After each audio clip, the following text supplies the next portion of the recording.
പുലി കയറിയ വീട്ടിൽ നിന്നുള്ള സാഹചര്യമാണ് ഇക്ബാൽ വിവരിച്ചത്. എത്രത്തോളം ഭീതിയോടെയാണ് ആ മനുഷ്യർ ജീവിക്കുന്നതെന്ന് ആലോചിച്ചു നോക്കൂ. നമ്മളിനി പോകുന്നത് തുടർച്ചയായി വന്യമൃഗാക്രമണം നടക്കുന്ന വയനാട്ടിലേക്കാണ്. വന്യമൃഗശല്യത്തിൽ പൊറുതിമുട്ടിയിരിക്കുന്നു വയനാട്. കഴിഞ്ഞ 2 വർഷത്തിനിടെ നിരവധി പേർക്ക് വന്യമൃഗാക്രമണത്തിൽ ജീവൻ നഷ്ടമായി. കാട്ടാനയുടെ ആക്രമണത്തിൽ മാത്രം 7 പേർ മരിച്ചു. വന്യമൃഗങ്ങളുടെ ആക്രമണത്തിൽ പരിക്കേറ്റവർ 50-ലധികമാണ്. പ്രതിരോധ വേലിയും ട്രഞ്ചും ഇല്ലാത്തതാണ് വന്യമൃഗങ്ങൾ നാട്ടിലിറങ്ങാൻ വഴിയൊരുക്കുന്നത്. കൂടുതൽ വിവരങ്ങളുമായി ദീപക് മോഹൻ ചേരുന്നു. ദീപക്, ഈ വന്യമൃഗാക്രമണത്തിൽ മരണങ്ങൾ സംഭവിക്കുമ്പോൾ മാത്രമല്ലല്ലോ ഒരു ജില്ലയിലേക്കോ ഒരു പ്രദേശത്തേക്കോ നമ്മൾ തിരിഞ്ഞു നോക്കേണ്ടത്. വയനാട് ജില്ലക്കാർ അനുഭവിക്കുന്ന പ്രശ്നം എത്രത്തോളമാണെന്ന് ഓരോ മരണങ്ങൾ സംഭവിക്കുമ്പോൾ നമ്മൾ ആവർത്തിച്ച് പറഞ്ഞുകൊണ്ടിരിക്കുന്നതാണ്. ഇപ്പോഴും ഇതിനൊന്നും ഒരു അറുതിയുമില്ല എന്നുള്ളതല്ലേ നമ്മൾ മനസ്സിലാക്കേണ്ടത്. ഈ കണക്കുകളൊക്കെ സൂചിപ്പിക്കുന്നത് എന്താണ് ദീപക് മോഹൻ?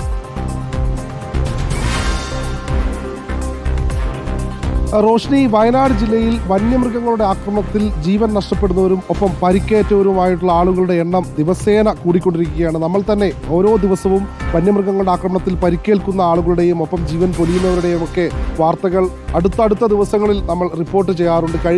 ഇന്നലെയും കാട്ടുപോത്തിന്റെ ആക്രമണത്തിൽ ഒരു വീട്ടമ്മയ്ക്ക് പരിക്കേറ്റിരുന്നു. ഒരു ഭാഗത്ത് പുലിയാണെങ്കിൽ മറ്റൊരു ഭാഗത്ത് കടുവയും ആനയും. റോഡിൽ രാത്രിയായി കഴിഞ്ഞാൽ കാട്ടുപന്നിയുടെ ശല്യവും ഒക്കെ പതിവാണ്. മാത്രമല്ല ഇരുചക്ര യാത്രികരൊക്കെ സ്ഥിരമായി കാട്ടുപന്നിയെ ഇടിച്ച് അപകടത്തിൽപ്പെടുന്നതും പതിവാണ്. നമ്മളിപ്പോഴുള്ളത് പെരുന്തട്ടയിലാണ്. കൽപ്പറ്റ നഗരത്തിൽ നിന്ന് ഏകദേശം 2 കിലോമീറ്റർ മാത്രം അകലെയുള്ള പെരുന്തട്ട എന്ന് പറയുന്ന ഒരു മേഖലയാണ്. തോട്ടം തൊഴിലാളികൾ ഉൾപ്പെടെയുള്ള ആളുകൾ താമസിക്കുന്ന സ്ഥലമാണ്. നമുക്ക് ഈ മേഖലയിലുള്ള ദൃശ്യങ്ങൾ കാണാം. അതായത് വലിയ ഒരു തേയിലത്തോട്ടം മേഖലയാണ്. ഈ മേഖലകളിൽ 15 വർഷത്തോളമായി ഈ തേയിലത്തോട്ടത്തിലൊക്കെ സാധാരണയായിട്ടുള്ള കൃഷിപ്പണികൾ ചെയ്തിട്ട്, അതുകൊണ്ട് തന്നെ ഇപ്പോൾ ഏറ്റവും അനുയോജ്യമായ ഒരു സമയം വന്യമൃഗങ്ങൾക്ക് എളുപ്പത്തിൽ വന്ന് പതുങ്ങിയിരിക്കാൻ പറ്റിയ ഒരു സ്ഥലമായി മാറിയിരിക്കുകയാണ് ഈ വയനാട്ടിലെ തോട്ടം മേഖലകൾ. മാത്രമല്ല ഈ അടിക്കാടുകൾ വെട്ടാത്തതും തോട്ടത്തിൽ കൃത്യമായി കൃഷിപ്പണി ചെയ്യാത്തതുമൊക്കെ കൊണ്ട് തന്നെ പുലി പോലുള്ള വന്യമൃഗങ്ങൾ സ്ഥിരമായി ഈ മേഖലയിലേക്ക് എത്തുന്നു. അതാണ് മറ്റൊരു കാരണം. മറ്റൊന്ന്, വയനാട്ടിൽ പ്രതിരോധ വേലി, അതായത് വയനാട്ടിൽ 3 വന്യജീവി സങ്കേതങ്ങളുണ്ട്. വനാതിർത്തിയുടെയോ അല്ലെങ്കിൽ വനത്തിലൂടെയോ പോകാത്ത ആദിവാസി ഉന്നതികളൊന്നും തന്നെ വയനാട്ടിലില്ല. പക്ഷേ ആ ഭാഗത്തൊക്കെ തന്നെ വലിയ തോതിൽ വന്യമൃഗശല്യം രൂക്ഷമാണ്. കടുവയുടെ ശല്യം, അതോടൊപ്പം വളർത്തുമൃഗങ്ങളെ പിടികൂടുന്നു. സ്ഥിരമായി ഈ പെരുന്തട്ട എന്ന് പറയുന്ന മേഖലയിൽ നിന്ന് വളർത്തുമൃഗങ്ങളെ പുലി പിടികൂടിയിട്ടുണ്ട്. ഇപ്പോൾ നമ്മളോടൊപ്പം പെരുന്തട്ടയിലെ സ്വദേശി നബീസുമ്മ ചേരുന്നുണ്ട്. പുലിയുടെ സാന്നിധ്യം ഉണ്ട് ഉമ്മ ഇവിടെ? ഉണ്ട്. 2 ആഴ്ച മുന്നേ ഇവിടെ കുട്ടികൾ കണ്ടിട്ടുണ്ട്. പുലി വരുന്ന സമയത്ത് ഫോറസ്റ്റുകാരെ നിങ്ങൾ അറിയിക്കാറില്ലേ? അവനൊക്കെ വിളിച്ചറിയും. അവര് വന്നിട്ട് കൂട് വെച്ചിട്ട് പറഞ്ഞ കൂട്ടിൽ കുടുങ്ങിയ എനിക്ക് പറയാൻ പറ്റില്ല.